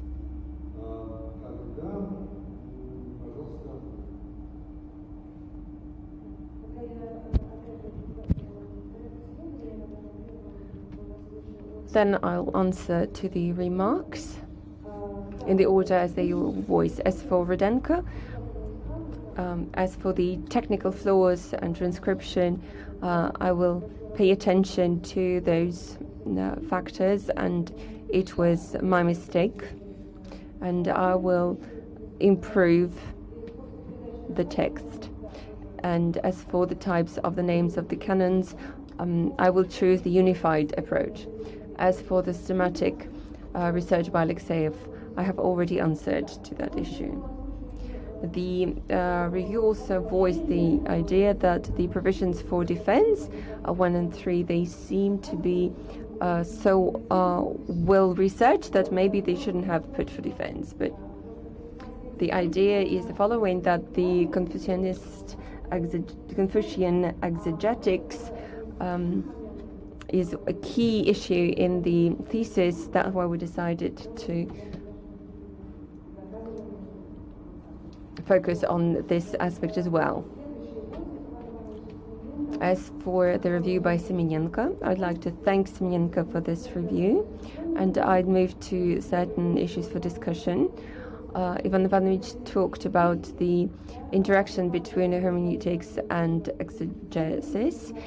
Very often in the Western world they are viewed as close terms, and I mentioned it in my thesis. This complicates the analysis because these modern concepts, if compared to ancient Chinese realia, in the way they are viewed in the West, very often ungrounded. The Western theory of hermeneutics has its understanding of text interpretation. Whether it was such in ancient China is a question. And using these terms without their specific meaning, in my opinion, arises a number of difficulties. In my research paper, I talked about the difficulty of using these terms but I do not negate their importance. Secondly, the description of canons as closed texts is a very important and interesting moment. Canonical text as a closed paradox, which despite the cultural orientation and its essence requires additional interpretation, and it was analyzed in works by Lotman, which I cite in my work. And what I wrote about the closed type of the Confucian text, I meant that the interpretation focuses on the idea that any new interpretation on the official level had to comply with the idea of reconstruction of the true Tao way, thus was not in favor of the new interpretation. It doesn't mean that there were no new interpretations, but the thing is that all the interpretations of the canon and the authors tried to be generally acknowledged, and they needed support for their ideas from early commentaries and earlier works. So their idea was not to add something new, but to work on the old works which were deviated from the source. If we talk about Confucian exegetics, this is interpretation is given as the old one, thus preserving the source option of the non-changed tradition. Because of hermeneutic openness and innovations, there were certain difficulties with the analysis. And as for the question about the incorporating the comments into the canon itself, before Zhejianji comment, it was the first phrase commentary in the canon, and within Zhenju, this became a part of Chinese exegetics, and Nicola Vange translated Menza commentary and the text itself. That's why this example was quoted, as well as the Menza text. This example is not easy one. Zhouzhi lived in the very, very end of the Western hand, so his commentaries are not the early commentaries of the epoch.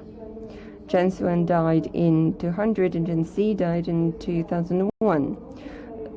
Whether it existed before Zhu commentary, which are considered to be the invention of Chen Xuan, or introduced by him into exegetics, is a very controversial issue.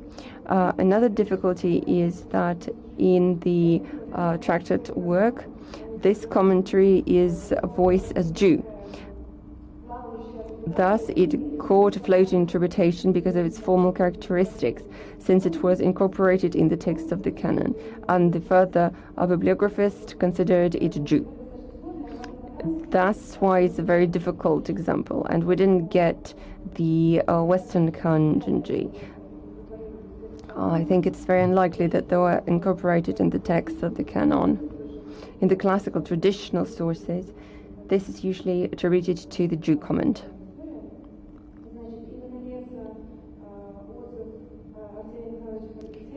As for Arsen Mikhailovich Kapetyan's, thank you very much for your review. It arose a lot of questions.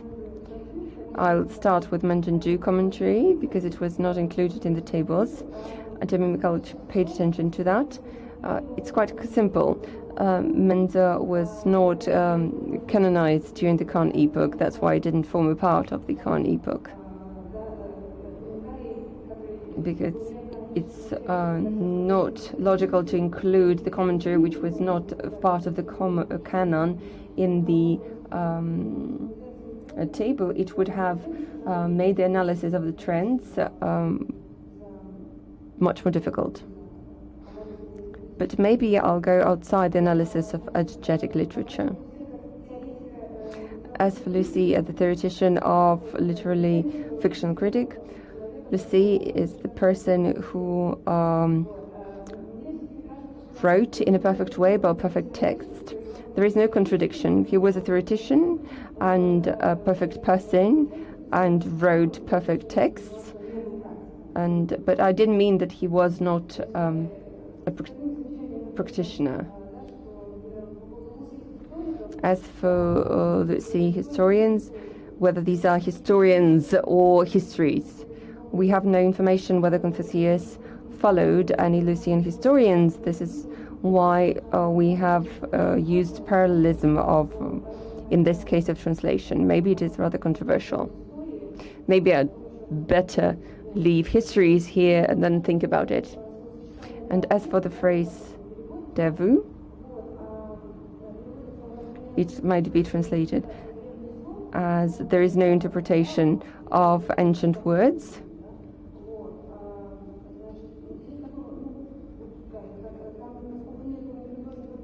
Since there is no other way of translating, this is why I used it.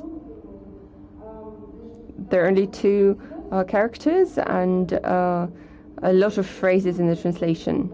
The first character means to achieve, and it means that there is no achieved interpretation of the words. And according to the context, we can see that in the subsequent part of the text there is a similar idea. Thus, I use the context to translate the phrase. Thank you very much for your review. It's very pleasant when people read the translation and make you think about the translation once again. It will be very important for the book when I'm going to double check everything. Thank you, Olga Andreevna. Now, according to the procedure, we'll give the floor to the scientific advisor. Olga Fedorovna, will you please say a few words?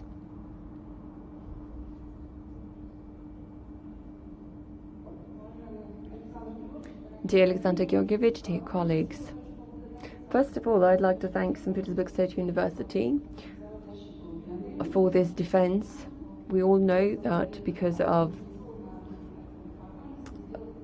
administrative formalities, it's not very easy to organize the defense. Thank you very much. Today's moment is very important for me because for me, Olga Andreevna is the first applicant who came to the defense. I had about 10 researchers, and this is a researcher who can swim in the sea of characters and finds her way herself. I'm very thankful for all the comments and advantages and disadvantages of the work. I would like to say that this topic is highly innovative. Nobody worked at it in the system. There were peripheral issues. But why there is a sub-comment to the comment? Why traditionally this forms a part of the Chinese culture? There has never been a systematic approach to that. For Western sinology, this is a highly innovative work. And we could understand that there is no terminology. Exegetics. Well, I hate the word canon, but I have to deal with it because there is simply no other way of saying these texts. These are traditional Chinese texts, and we often use the word canon. Much work has been done. Methodology and a system has been created. And moreover, there is a perspective for Jesse and Matsu commentary. I think that the topic has been closely analyzed, and this research has a future. And I think that we'll be able to overcome this approach. One said this, another said that, but there is no uniformity. So we have a lot of perspectives, and I think that the result of the work is highly positive. And I'll be very thankful if you support Olga Andreevna in being awarded the scientific degree. Thank you. Dear colleagues, is there anybody else who would like to say anything?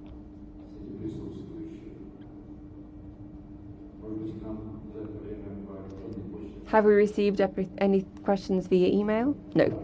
Thank you. Before we move on to the final part,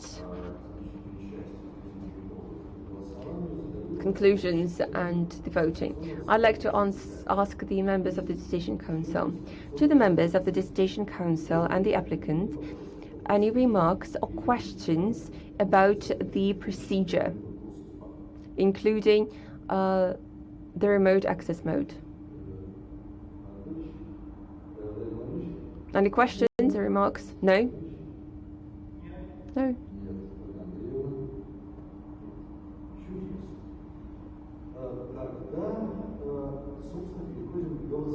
Then we'll move on to the voting procedures. The time is 2:53 Moscow time. And my question to the members of the Decision Council. Dear members of the Decision Council, colleagues, before the voting, we might either ask for the break with a muted sound or not to have a break. How do you think, do we need a break to discuss the results of the defense? No need? No need.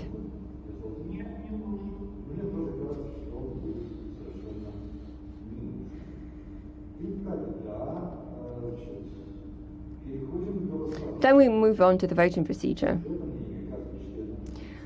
The opinion of each member of the Decision Council on the issue is voiced publicly and independently. So I ask the curator of the defense to provide me with the turnout list with the members of the Decision Council present at the meeting.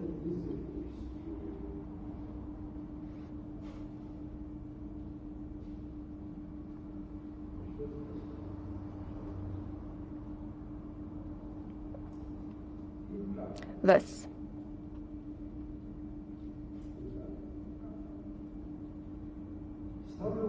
I'm raising the question of awarding Olga A. Bonch-Osmolovskaya the degree of Candidate of Historical Sciences in the scientific major 070009, Historiography, Source Studies and Methods of Historical Research,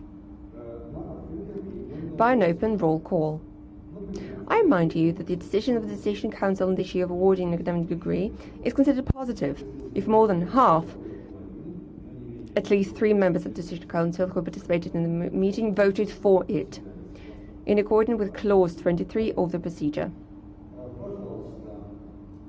So we proceed with the voting. Council Member Vladimir Vladimirovich Yemelyanov, your opinion, please. I am for awarding the scientific degree.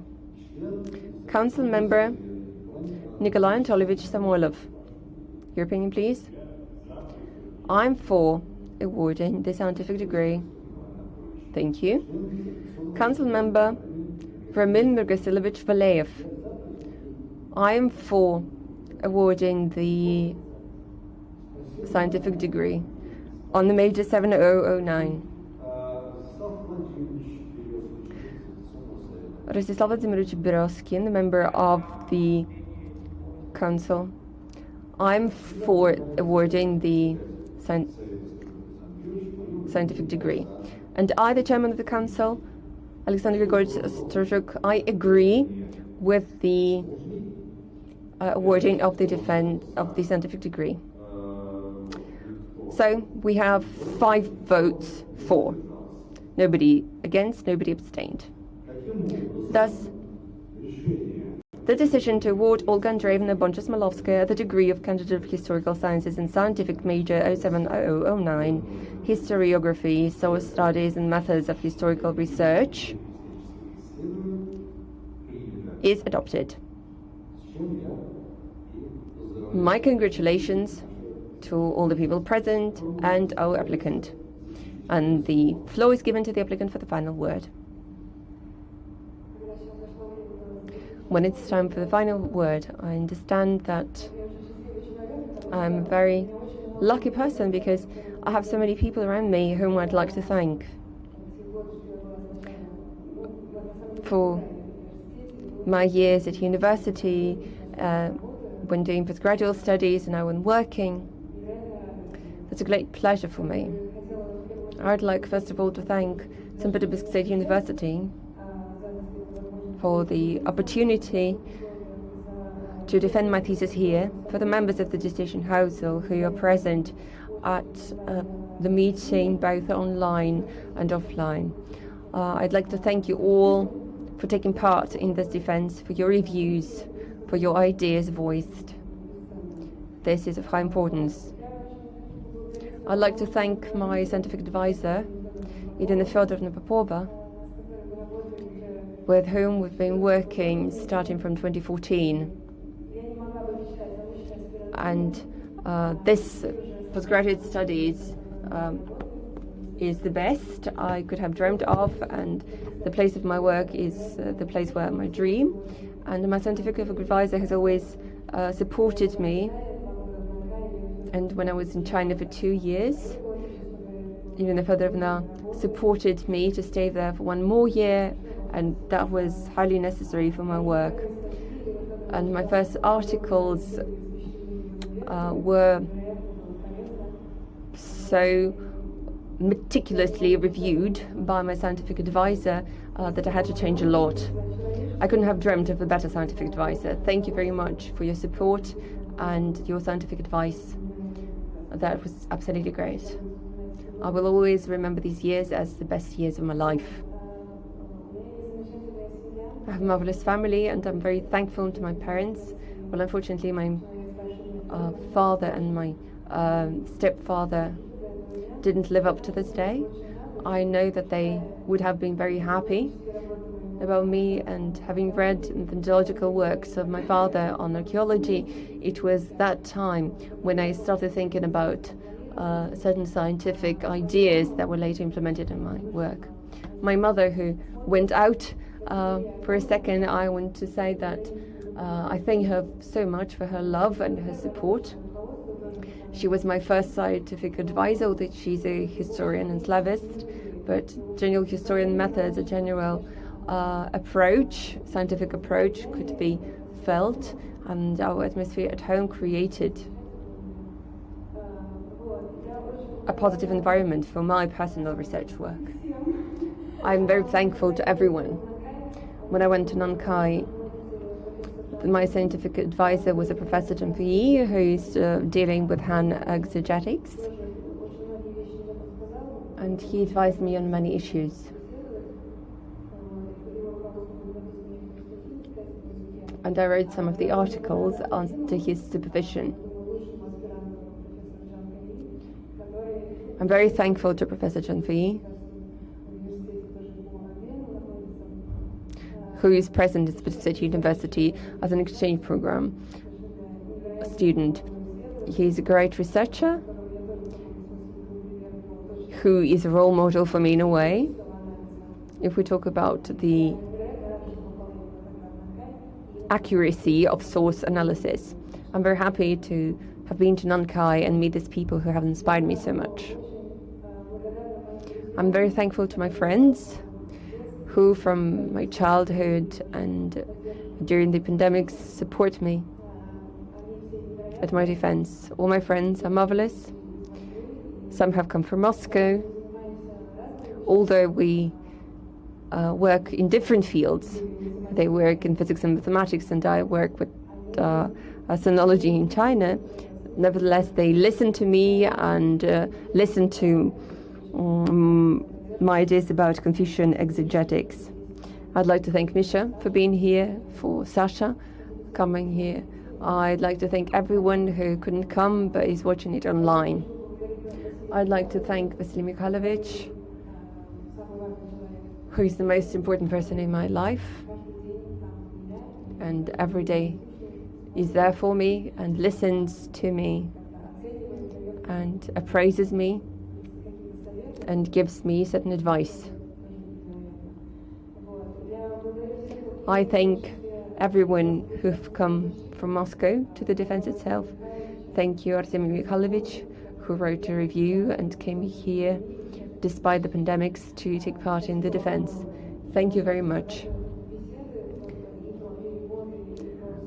Our discussions about translation and the perception of the tradition, when I just read your books on systemology and later on met you in person, this all had a great influence on me. I'd like to thank Vlad and Ksenia, who came from Moscow as well. despite so many difficulties. I'd like to thank Larissa Viktorovna for organizing it all. I think that I couldn't have had a better curator. Thank you very much. I'm very thankful to the Institute of the Oriental Manuscripts and the platform from the Far East. That's a marvelous department with great specialists and nice people. Anton Eduardovich Terikov is present here now. Thank you very much for coming here. This is my best Confucian and not only Confucian friend with whom I constantly debate, and these debates result in very interesting outcomes. I'm very thankful to Pavel Tugarin, who looked through the work and gave me his perception of it. I'm very thankful to Tatiana Klementieva. We have a small scientific group where we discuss different issues and debate certain topics, agree and disagree, and Tanya is present there as well. So thank you very much for all the ideas that you voice after articles, presentations and reports. I think that I live in a very vibrant scientific community. And Alexandra Vladimirovna is a part of this vibrant scientific community with whom I have scientific and friendly relationship. I was in a very difficult situation was getting to university because I was learning the Mandarin here in the Institute of Confucius and Japanese on a different platform. And I think that without Alexandra Vladimirovna, I wouldn't have known the Mandarin. What could I be doing in Nankai when I had to give a report in Mandarin? You made everything possible, and I'm very thankful for studying such a great specialist. I'm very thankful to the Russian Academy of Sciences. I was surrounded by great people there. Alexander Stepanovich Martynov founded Sinology.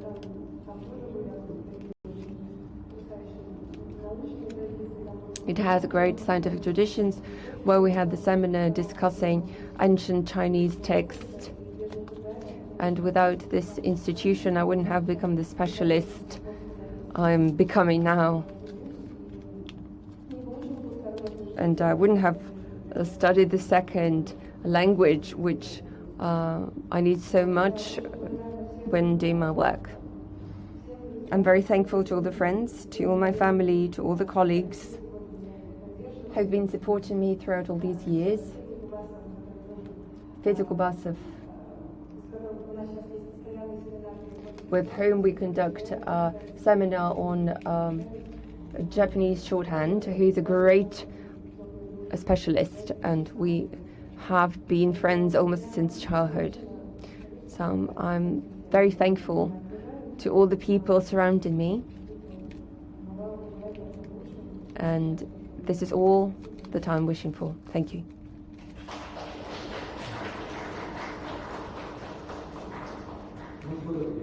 Well, dear friends,